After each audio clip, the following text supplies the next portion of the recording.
Hi hello, എല്ലാവർക്കും നമസ്കാരം. പ്രിയമുള്ളവരെ, തെറ്റുകൾ ചെയ്യാത്തവരായി ഈ ലോകത്ത് ആരും തന്നെ ഇല്ല. എല്ലാവരും തെറ്റുകൾ ചെയ്യുന്നവരാണ്. എല്ലാ മനുഷ്യരും പരിശുദ്ധരും നിഷ്കളങ്കരും ഒന്നും അല്ല താനും. പക്ഷേ വേറൊരു കൂട്ടരുണ്ട്.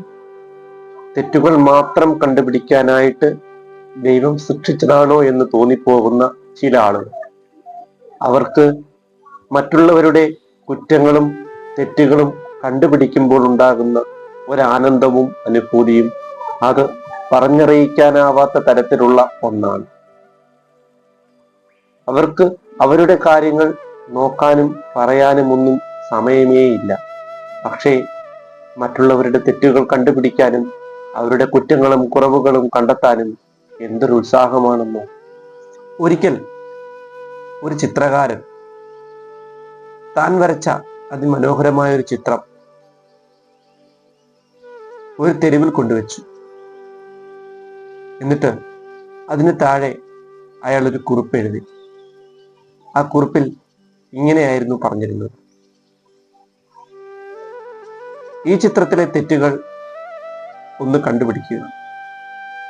ഇത്രയുമായിരുന്നു ആ കുറിപ്പിൽ അയാൾ എഴുതിയത്. ആ ചിത്രം അവിടെ വെച്ചിട്ട് അയാൾ അയാളുടെ ഭവനത്തിലേക്ക് പോയി.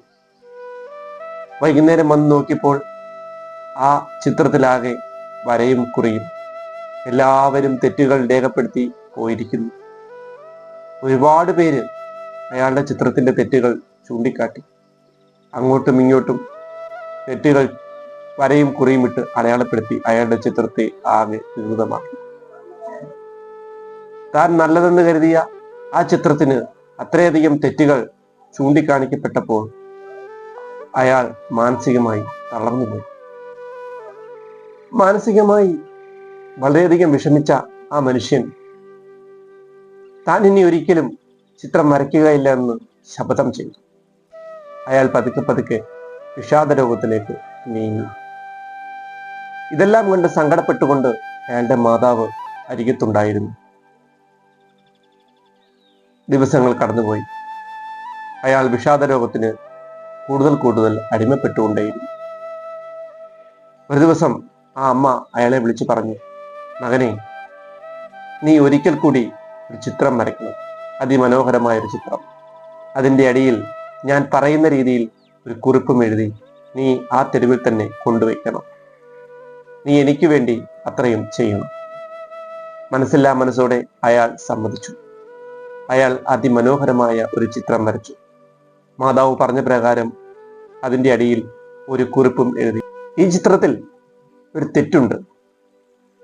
ആ തെറ്റ് ഒന്ന് തിരുത്തി അതൊന്ന് നേരെയാക്കുക. ആ തെറ്റിനെ ഒന്ന് ശരിയായി ചൂണ്ടിക്കാണിക്കുക. ഇതായിരുന്നു ആ കുറിപ്പിൽ ഉണ്ടായിരുന്നത്. അയാൾ ആ ചിത്രം ആ തെരുവിൽ സ്ഥാപിച്ചിട്ട് വീട്ടിലേക്ക് മടങ്ങി. വൈകുന്നേരമായപ്പോൾ അമ്മയും മകനും ചിത്രം കാണാൻ വളരെ ആവേശത്തോടെ ഓടിയെത്തി.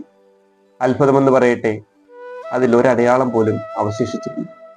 രാവിലെ എങ്ങനെയാണോ വെച്ചിരുന്നത് അതേ രീതിയിൽ തന്നെ ആ ചിത്രം അവിടെ നിലകൊണ്ടു. അയാൾക്ക് സന്തോഷമായി. അമ്മ അയാളോട് പറഞ്ഞു: തെറ്റുകളും കുറ്റങ്ങളും കണ്ടെത്തുവാൻ എല്ലാവർക്കും സാധിക്കും.